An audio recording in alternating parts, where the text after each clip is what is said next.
Hello everyone, this is Abhishek Kumar. और बहुत दिनों बाद ये वीडियो आ रहा है, दूसरा वीडियो। सबसे पहला चीज़ तो उसके लिए सॉरी, क्योंकि मैं बहुत इम्पोर्टेंट काम से ना आउट ऑफ स्टेशन चला गया था, तो जिस वजह से मैं इस वीडियो बना नहीं पा रहा था। एंड कुछ अदर प्रॉब्लम्स थे, तो जिसकी वजह से दिक्कतें आ रही थी। बट अभी धड़ाधड़ मतलब मैं जल्दी जल्दी कोशिश करूँगा कि वीडियो अपलोड करते जाऊँ, क्वेश्चन सीरीज भी लेके आते जाऊँ।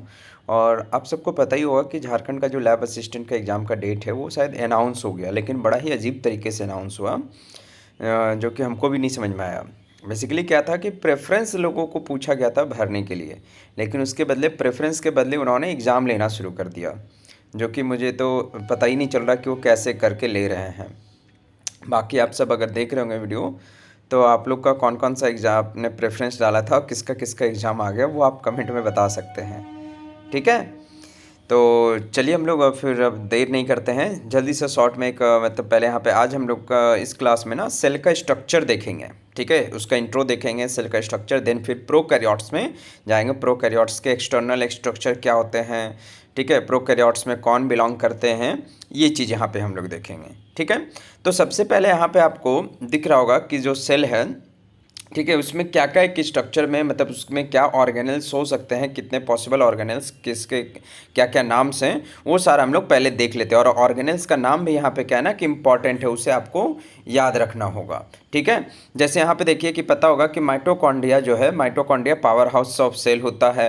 राइबोसोम को कहते हैं प्रोटीन सिंथेसिस ऑफ फैक्ट्री, यहाँ पे प्रोटीन का फॉर्मेशन होता है। ये बाहरी परत जो है जिसको हम लोग कहते हैं सेमी परमिएबल मेम्ब्रेन, वो क्या है, सेल मेम्ब्रेन है, या तो इसी को हम लोग कहते हैं प्लाज्मा मेम्ब्रेन, सॉरी इसको हम लोग कहते हैं selectively permeable membrane. Cell membrane को या तो प्लाज्मा मेम्ब्रेन, इसी का नाम सेल मेम्ब्रेन या तो प्लाज्मा मेम्ब्रेन होता है, और इसी को कहते हैं सेलेक्टिवली परमिएबल मेम्ब्रेन। ओके, आगे बात समझ में। फिर ये एंडोप्लाज्मिक रेटिकुलम है जो जाला के जैसा ऐसे ऐसे पूरा फैला रहता है। ये देखिए यहाँ पे ये वाला फिगर दिख रहा होगा, न्यूक्लियस के चारों तरफ में जो फैला हुआ है इसी को कहते हैं एंडोप्लाज्मिक रेटिकुलम। और पता होना चाहिए कि एंडोप्लाज्मिक रेटिकुलम दो टाइप का होता है, एक होता है रफ एंडोप्लाज्मिक रेटिकुलम, ये देखिए यहाँ पे ये रफ एंडोप्लाज्मिक रेटिकुलम, और एक होता है स्मूथ एंडोप्लाज्मिक रेटिकुलम इस तरफ में। ठीक है, स्मूथ एंडोप्लाज्मिक रेटिकुलम और रफ में फर्क कितना है, यही इंपॉर्टेंट यहाँ पे आ सकता है इस तरह से भी क्वेश्चन कि बताइए रफ को रफ क्यों कहते हैं, रफ एंडोप्लाज्मिक रेटिकुलम को रफ क्यों कहते हैं, क्योंकि उसके जो सरफेस है ना,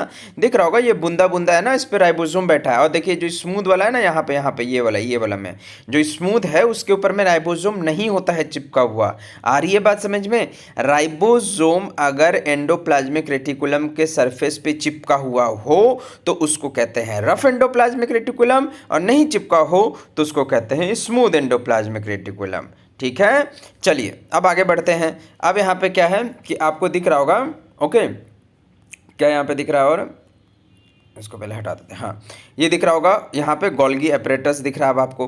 गोल्गी एपरेटस क्या रिलीज करता है, गोल्गी वेसिकल से रिलीज करते हैं। ये हो गया इसके अंदर, सेल के अंदर में साइटोप्लाज्म हो गया। ये वैक्यूल हो गया, वैक्यूल जो कि सैप, एसएपी सैप बोलते हैं जिसको, एसएपी सैप, या तो फिर वाटर को स्टोर रखने में मदद करता है, किसमें, वाटर में। आ रहा बात समझ में, वैक्यूल्स। और याद रखिएगा कि प्लांट में वैक्यूल्स बड़ा होता है साइज में और एनिमल्स में छोटा होता है, स्मॉलर इन साइज। और ये भी याद रखिएगा कि किसी में जो माइटोकॉन्ड्रिया, कोई कोई सेल में, चाहे इंसान हो, चाहे जानवर हो, चाहे प्लांट में हो, याद रखिएगा जिस सेल में या जिस जगह का एरिया का, मतलब मान के चलिए हाथ वाला जो बाह होता है, आर्म है, वहाँ का अगर सेल में माइटोकॉन्ड्रिया का काउंटिंग ज़्यादा है, एक से ज़्यादा है, दो है, तीन है, तो समझिएगा उसको बहुत ज़्यादा एनर्जी का ज़रूरत होता है। ठीक है, अगर माइटोकॉन्ड्रिया अगर नंबर में ज़्यादा हुआ तो इसका मतलब कि वहाँ पे एनर्जी भी क्या है, ज़्यादा रिलीज करवाना पड़ रहा है। आ रही है बात समझ में चीज़। इसलिए माइटोकॉन्ड्रिया अगर कहीं ज़्यादा आपको दिखता है तो समझिए कि उसको बहुत ज़्यादा एनर्जी चाहिए होता है। ओके, फिर देखिए ये है सेक्रेटरी वेसिकल्स। ठीक है, क्या है, सेक्रेटरी वेसिकल्स हैं।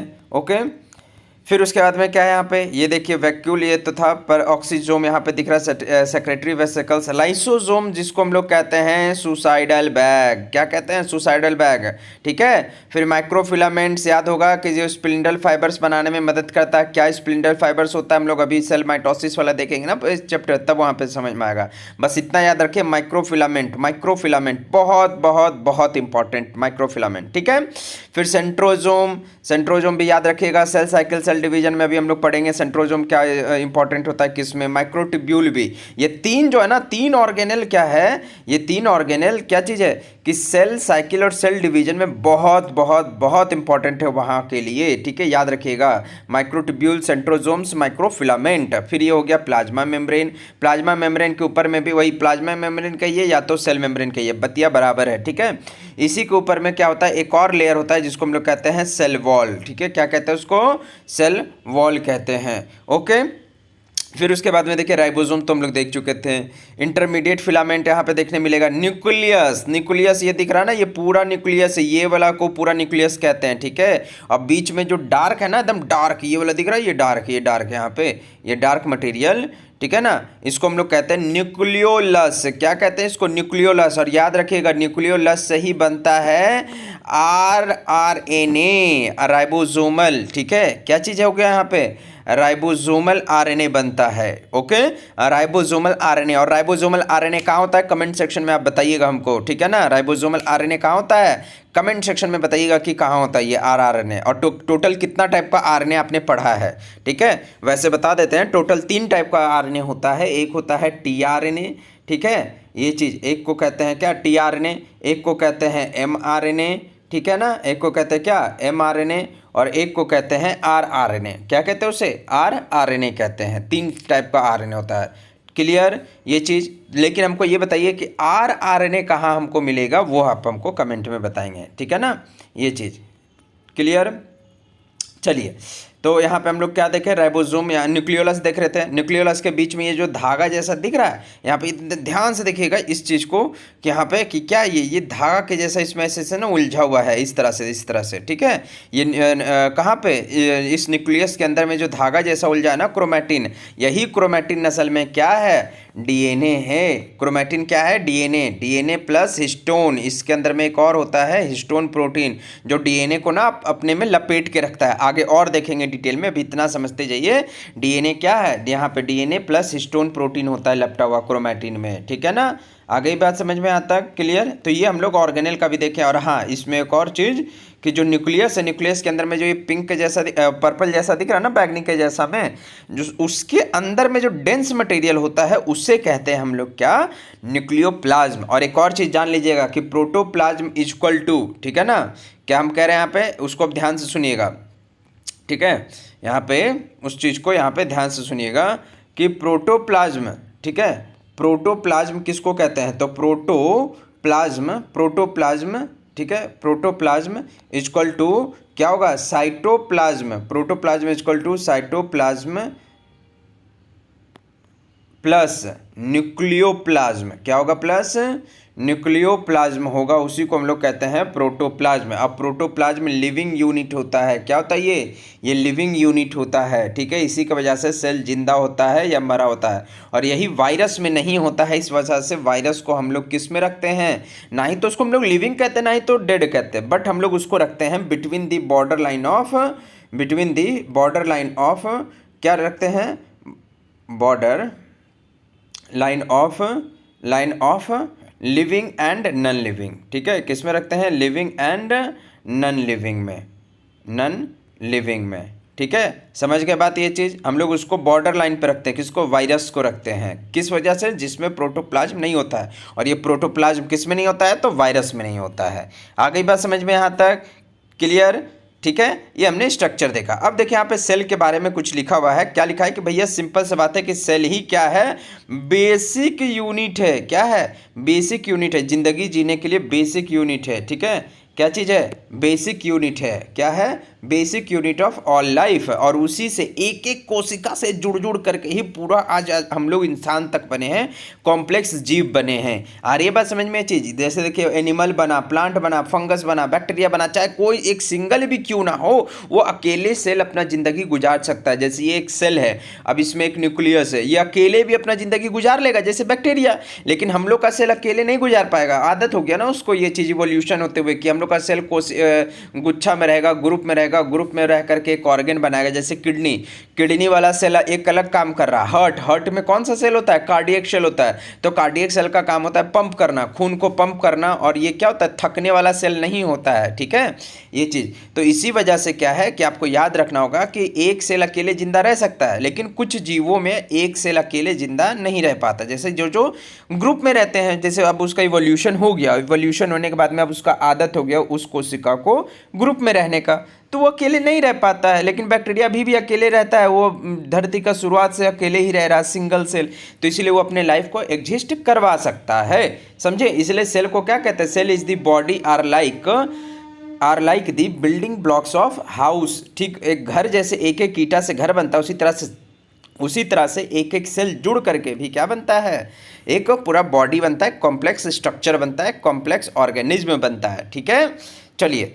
तो अब यहाँ पे क्या है कि सेल में और क्या क्या हमको देखने मिलेगा भी, ये तो बस अभी इंट्रो देख रहे हैं। Intro, cell, plasma membrane, cell membrane, या सेल मेम्ब्रेन कहिए, प्लाज्मा मेम्ब्रेन इतना छोटा टॉपिक नहीं है, अभी और बढ़ाएगा भी इस पे। ठीक है ना, बस इंट्रो कि भैया ये जो सेल मेम्ब्रेन होता है क्या होता है? बाइलिपिड लेयर होता है। किसका? तो फॉस्फोबाइलिपिड लेयर से बना होता है, और ये हर सेल में होता है। भले देखिए, जो सेल वॉल है ना, जो सेल वॉल है वो जैसे कि मान के चलिए एनिमल्स में नहीं होते हैं, लेकिन प्लांट्स में होते हैं, अदर जीवों में होते हैं। लेकिन जितने भी एनिमल्स से बिलोंग करते हैं, एनिमल्स से, एनिमल किंगडम में जितने भी बिलोंग करते होंगे ना, उसके पास में सेल वॉल नहीं होता है। इसलिए सेल वॉल नहीं है नेसेसरी। सेल वॉल क्या है? बाहरी परत को नहीं हम लोग यहाँ पे इसको कंपलसरी चलते हैं, क्यों? क्योंकि किसी में है, किसी में नहीं है। लेकिन सबसे मेन कंपलसरी क्या है कि जो सब में होता है वो है प्लाज्मा मेम्ब्रेन या तो सेल मेम्ब्रेन, जो कि सब में होता है। क्या है? सारे में होता है। इसलिए प्लाज्मा मेम्ब्रेन को क्या है? All cells have plasma membrane, याद रखिएगा ये बात। ठीक है, फिर डीएनए होता ही होता है, ऑब्वियस सी बात है, क्योंकि डीएनए नहीं होगा या जेनेटिक मटेरियल, इवन वायरस तक में भी जेनेटिक मटेरियल होता है। चाहे प्रोकैरियोट हो, चाहे यूकैरियोट, चाहे वायरस हो, सब में क्या है? जेनेटिक मटेरियल होगा। अब most cells have DNA, but देखिए, अब देखिए कुछ कुछ सेल को छोड़ करके कुछ कुछ सेल्स में क्या है कि जो डीएनए है वो नहीं होता। जैसे कि किस में? आरबीसी में नहीं होता है। ठीक है ना, आरबीसी में नहीं होता है। अब साइटोप्लाज्म की बात कर ले तो ऑब्वियस सी बात है, साइटोप्लाज्म क्या होता है? सेल के बीच में होता है। कहाँ होता है? सेल के बीच में होता है। ओके, ये चीज़ साइटोप्लाज्म कहाँ होता है? सेल के बीच में होता है। विस्कस सब्सटेंस है प्लाज्मा मेम्ब्रेन, जो कि उसको घेर के रखता है। जैसे देखिए, ये हो गया ये प्लाज्मा मेम्ब्रेन, इसके अंदर में क्या है? इसके अंदर में ये साइटोप्लाज्म यहाँ पे हमको देखने मिलेगा। तो इसको घेर के कौन रखा? प्लाज्मा मेम्ब्रेन रखा। और इसी के अंदर में क्या है? जैसे कि माइटोकॉन्ड्रिया हो गया, न्यूक्लियस हो गया, ठीक है, गोल्गी एपरेटस हो गया, यहाँ पे इस तरह से क्या है? सारे ऑर्गेनेल इसमें तैर रहे होते हैं, फ्लोट कर रहे होते हैं। ठीक है, आ गई बात समझ में?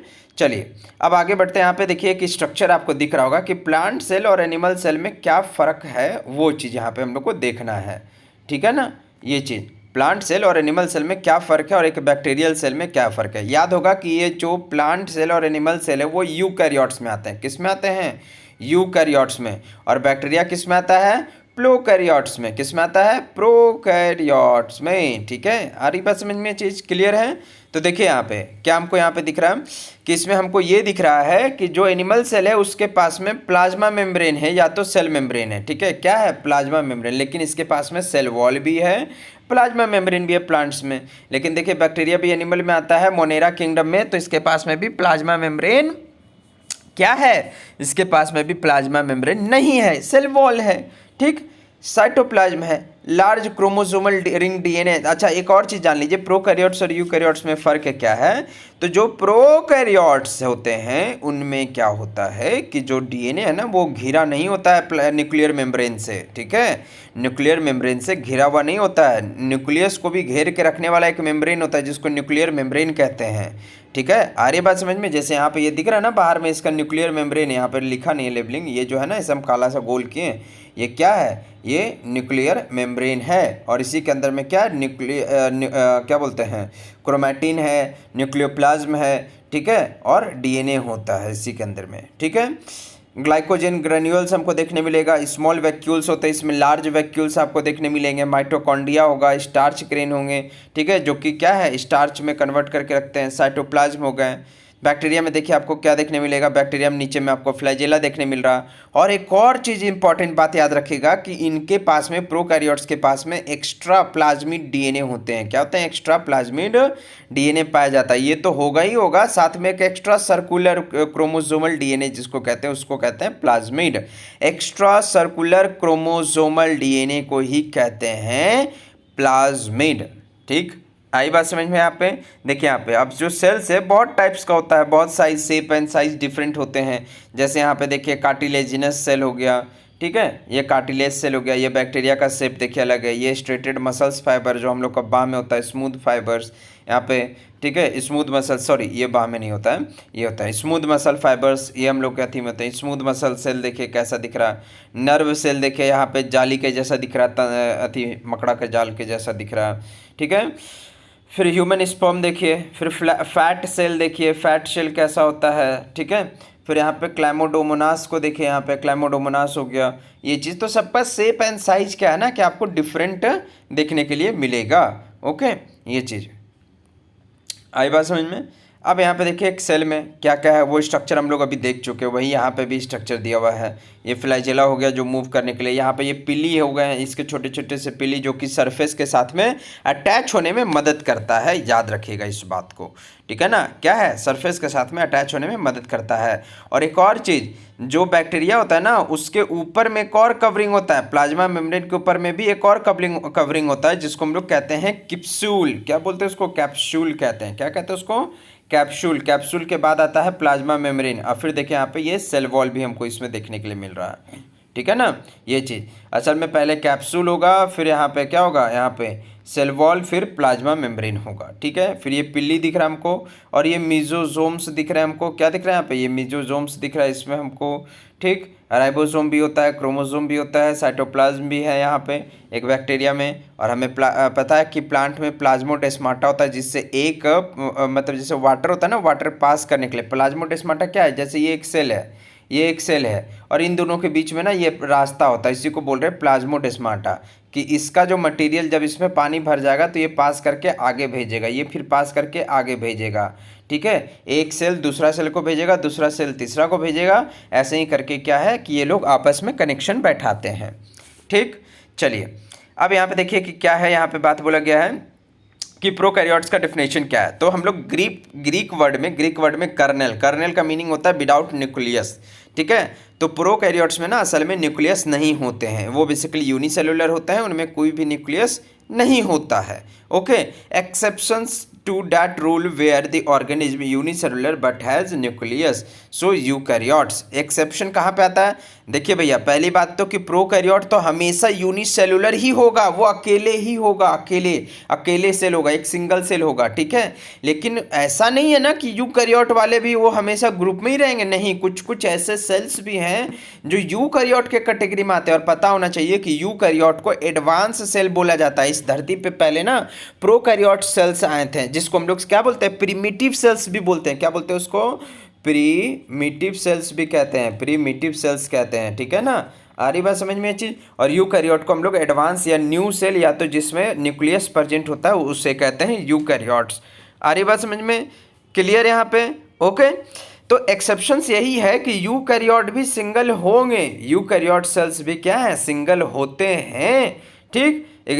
लेकिन उसमें न्यूक्लियस जो है वो एडवांस होगा। क्यों? क्योंकि यूकैरियोट्स चाहे सिंगल हो, चाहे ग्रुप में प्रेजेंट हो, चाहे कोई इंसान का बॉडी हो, चाहे कॉम्प्लेक्स स्ट्रक्चर हो ऑर्गेनिज्म का, डजेंट मैटर। यूकैरियोट है तो उसमें न्यूक्लियस एडवांस होगा, चाहे वो सिंगल हो, चाहे ग्रुप में हो, चाहे वो कॉम्प्लेक्स में हो। ठीक है। लेकिन प्रोकैरियोट्स में तो वो तो हमेशा सिंगल ही रहेगा, प्रोकैरियोट्स हमेशा सिंगल ही रहेगा, लेकिन उसमें वो क्या रहेगा, उसका जो न्यूक्लियस वो एडवांस नहीं रहेगा। ठीक है ना, ये चीज़ आ गया बात समझ में। चीज दूसरी चीज़ ये भी कि आप लोग ना थोड़ा सा हम मुझे सपोर्ट आप कर सकते हैं, ऐसा कोई अथी नहीं है। आप आराम से मतलब जब आपको पसंद आ रहा, अगर आप देख रहे हैं, वैसे व्यूज़ तो ठीक ही जा रहा है, मतलब 15 सब्सक्राइबर में अगर व्यूज़ 50-60 जा रहा तो ठीक है, दैट मीन्स आप लोग देख रहे हैं और समझ में आ रहा है। तो बस थोड़ा सा जुड़ जाइए साथ में, और कुछ कुछ क्वेश्चंस करते हैं तो कमेंट में भी कीजिए, और क्या, बस इतना ही। तो यही बोलना है, आप कर सकते हैं इस तरह से।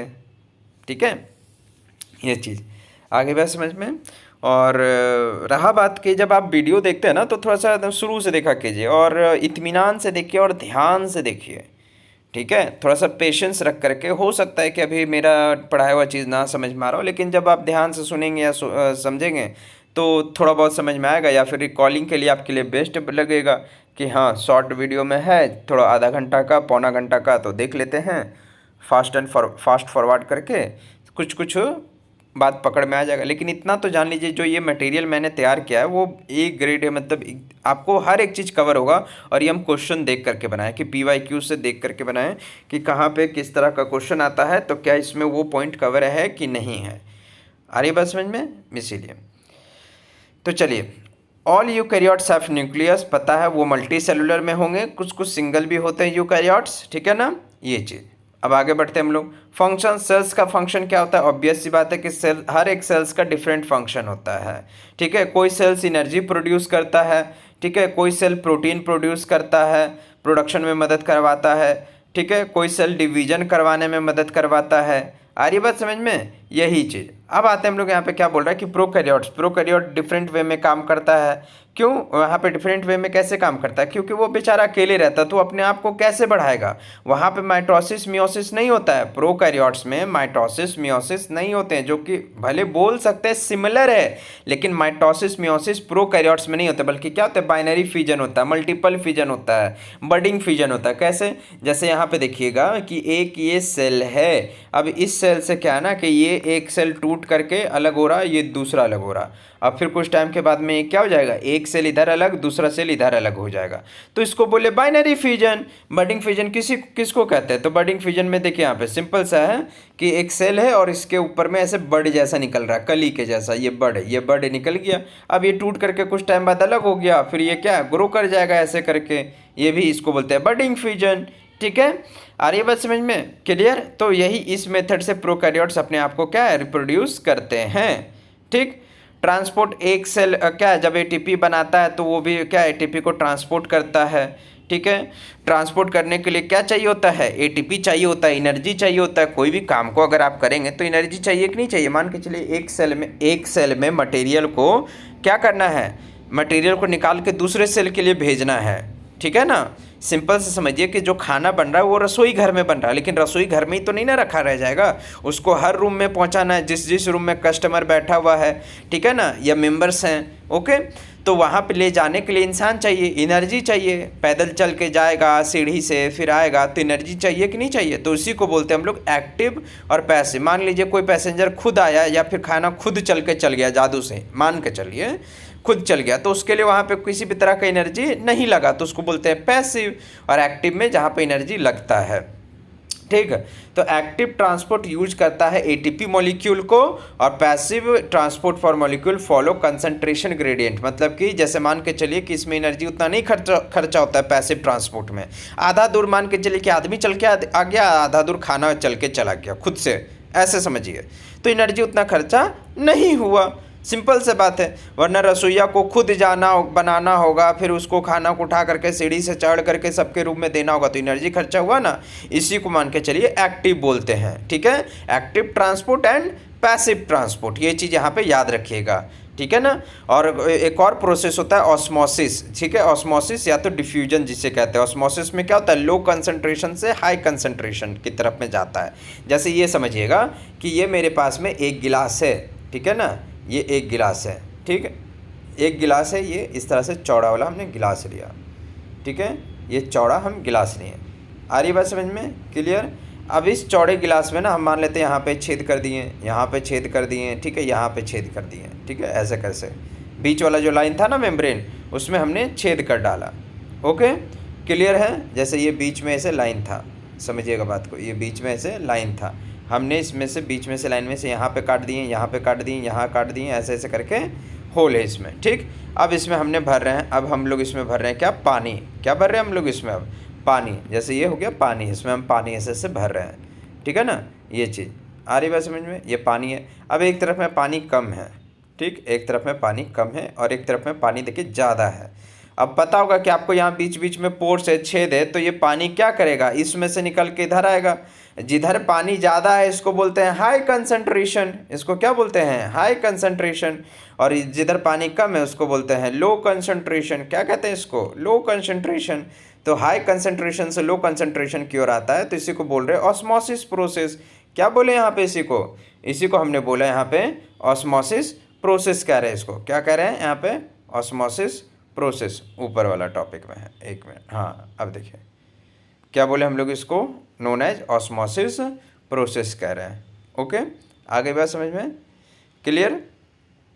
रिकॉग्नाइजेशन क्या होता है, सेल अपने आप को रिकॉग्नाइज भी करता है मॉलिक्यूल का सरफेस पे, मतलब पहचानता है कि हमको, जो मान के चलिए कि हम भेज रहे हैं खाना 204 नंबर के लिए, तो वो 204 नंबर में ही जाएगा, 204 नंबर का रूम में ही जाएगा, ठीक है ना कि कहीं और इधर उधर चला जाएगा। ओके, ये चीज़ तो उसको बोलते हैं रिकॉग्नाइजेशन। कि मान के चलिए कि कोई भी पार्सल आ रहा है तो आपके नाम पे, तो किसी बगल वाले का घर में थोड़ा नहीं चल जाएगा पार्सल, वो आपके घर में आएगा। आप कुरियर से मंगवा रहे हैं, आपने कहीं से भी ऑर्डर किया, किसी भी जगह से ऑर्डर किया अपने सामान, अपने कपड़े को, तो कहाँ आएगा, वो आपके पास आएगा, ठीक है, वो कहाँ आएगा, आपके पास आएगा, ना कि आपके क्या है, पड़ोसी के घर में चला जाएगा। आगे बात समझ में, क्लियर हो गया, ठीक है। या मान के चलिए कि आप मंगवा रहे हैं सामान को, कहाँ मंगवा रहे थे सामान को, आपने बोकारो मंगवाया, ठीक है। अब बोकारो नहीं आ करके वो सामान थोड़ा ना ऐसा है कि वो रांची चला जाएगा, बिल्कुल भी नहीं।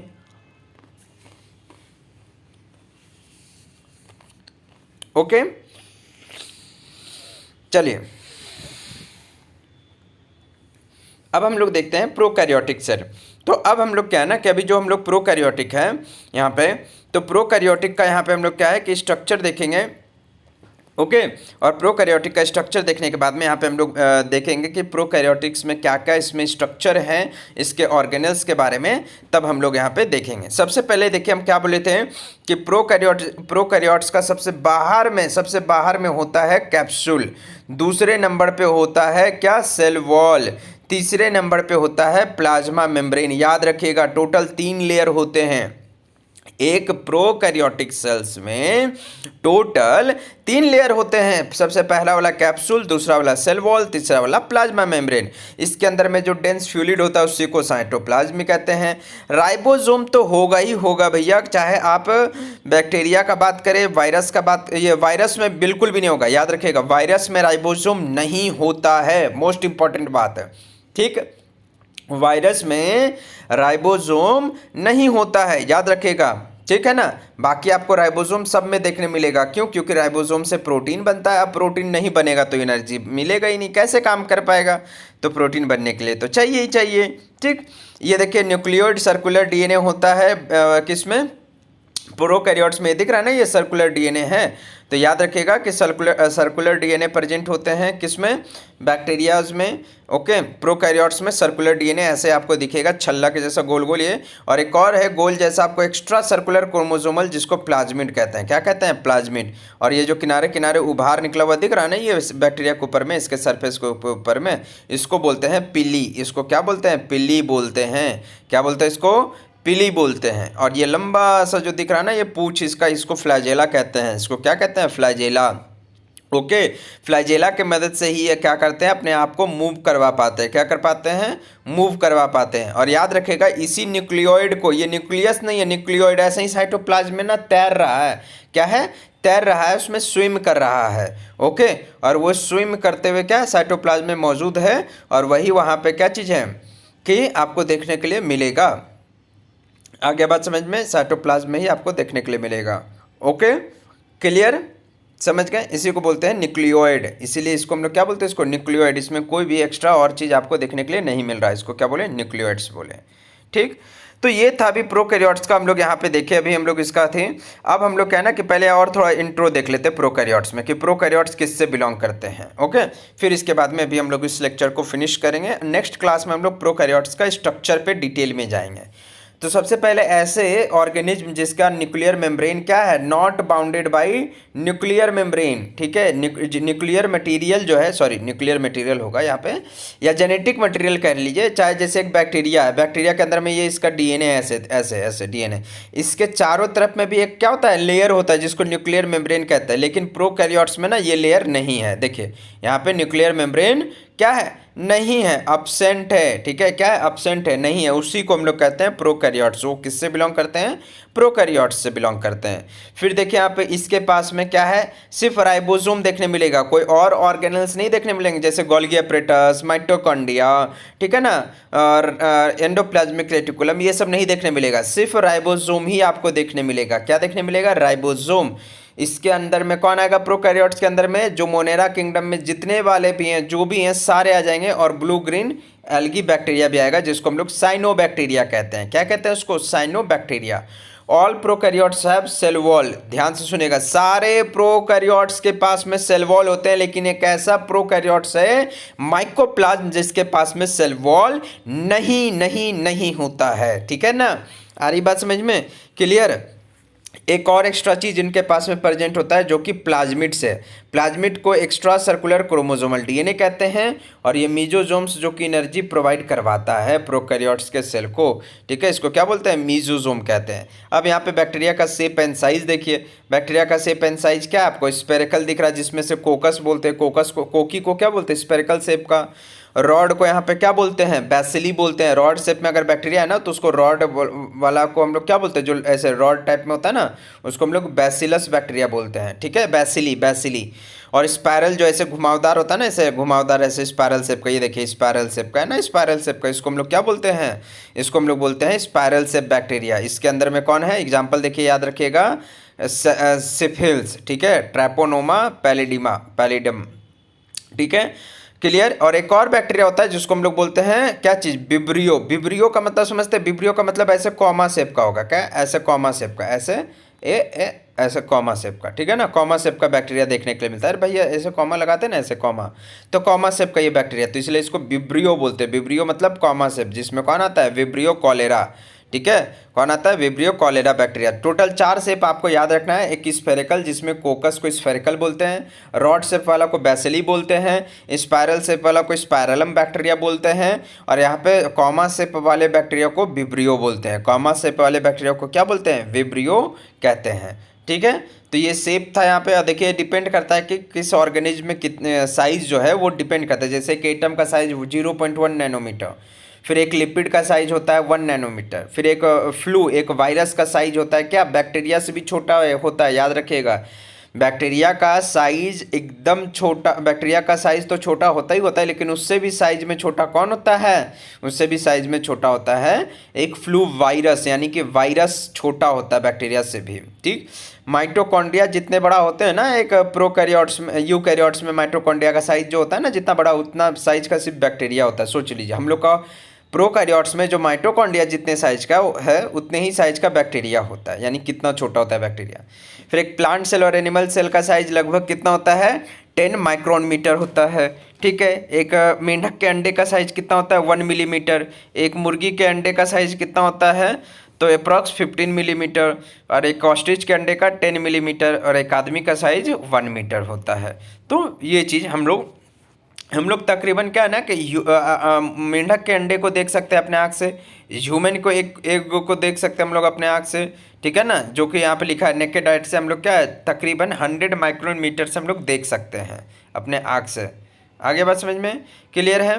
तो ये अभी हम लोग देखिए। अब हम लोग नेक्स्ट क्लास में ना क्या है कि इस पे बात करेंगे कि प्रोकैरियोट्स में जो बैक्टीरिया हैं उसी के स्ट्रक्चर को देखेंगे, फ्लैजेला देखेंगे, ठीक है, कितने टाइप्स के फ्लैजेला होते हैं, पिली होता है, फिमरी होता है, ठीक है, ये सारा कुछ हम लोग नेक्स्ट क्लास में प्रोकैरियोट्स का जो भी स्ट्रक्चर है यहाँ पे उसके ऊपर में बातें करेंगे। और आगे हम लोग फिर बढ़ेंगे नेक्स्ट क्लास में कि ग्राम पॉजिटिव बैक्टीरिया किसे कहते हैं, ग्राम नेगेटिव बैक्टीरिया किसे कहते हैं, ये सारा कुछ हम लोग यहाँ पे नेक्स्ट क्लास में देखते हुए इसको ख़त्म कर देंगे, ठीक है, किसको, प्रोकैरियोट्स को। आगे बात समझ में? फिर उसके बाद में क्या है कि हम लोग यूकैरियोट्स का शुरू करेंगे, ठीक है। तो उम्मीद करते हैं हम लोग कि इसको हम लोग नेक्स्ट क्लास में क्या है कि ख़त्म कर देंगे, किसको, प्रोकैरियोट्स को।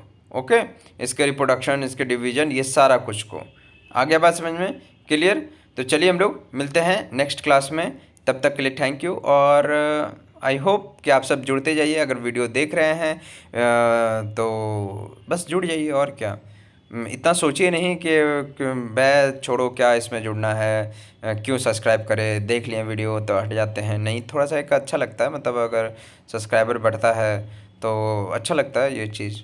और अगर आपको फ़ायदा हो रहा तो आप भी मतलब हमारे लिए मतलब बस ऐसा जुड़ जाइए। ओके, ये चीज़।